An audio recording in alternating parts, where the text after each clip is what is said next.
Hello, ഇന്നെൻ്റെ favourite ഡിഷായ താളും തണ്ടാണ് കേട്ടോ അമ്മ ഉണ്ടാക്കിയത്. ഈ താളെന്ന് പറയുന്നത് ചേമ്പിൻ്റെ ഇലയാട്ടോ. ചേമ്പിൻ്റെ ഇലയും തണ്ടുമാണ് കേട്ടോ താളും തണ്ടും. ഇതാണ് കേട്ടോ ചേമ്പിൻ്റെ ഇല. പിന്നെ ഇതാണ് തണ്ട്. ഇന്ന് കുക്കറിലാണ് കേട്ടോ ഉണ്ടാക്കിയത്. കുക്കറിൽ കുറച്ച് എണ്ണ ഒഴിക്കുക. എണ്ണ ചൂടായി വരുമ്പോഴേക്കും കടുകിടുക.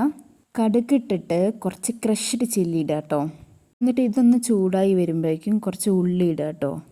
എന്നിട്ട് ഈ ഉള്ളി എല്ലാതും കൂടി നന്നായി മിക്സ് ചെയ്യണം കേട്ടോ. മിക്സ് ചെയ്തിട്ട് കുറച്ച് നല്ല ബ്രൗൺ കളറായിട്ട് വരുമ്പോഴേക്കും ആദ്യം നമ്മുടെ തണ്ടാണ് കേട്ടോ ഇടേണ്ടത്. എന്നിട്ട് ഇതിലേക്ക് കുറച്ച് വെള്ളവും ഉപ്പും മഞ്ഞൾപ്പൊടിയും കൂടി ഇടുക കേട്ടോ. എന്നിട്ട് അതിലേക്കാണ് കേട്ടോ നമ്മുടെ ചേമ്പിൻ്റെ ഇല ഇടേണ്ടത്. എന്നിട്ട് ഇതിലേക്ക് കുറച്ച് പച്ചമുളക് ഇടുക. എന്നിട്ട് കുക്കറൊന്ന് അടച്ച് വെക്കുക. ഒരു വിസിലാവുമ്പോഴേക്കും തുറക്കാം കേട്ടോ. എന്നിട്ട് ഏകദേശം ഈ പരിവായിട്ട് വരും കേട്ടോ. നല്ല തിക്കായിട്ടാണ് കേട്ടോ ഇത് വരിക. എന്നിട്ട് ഇത് ചൂടായിട്ടിരിക്കുമ്പോൾ കുറച്ച് മുകളിൽ കുറച്ച് വെളിച്ചെണ്ണ ഒഴിക്കുക കേട്ടോ. ഏകദേശം ഇങ്ങനത്തെ ഒരു കൺസിസ്റ്റൻസിയാണ് കേട്ടോ.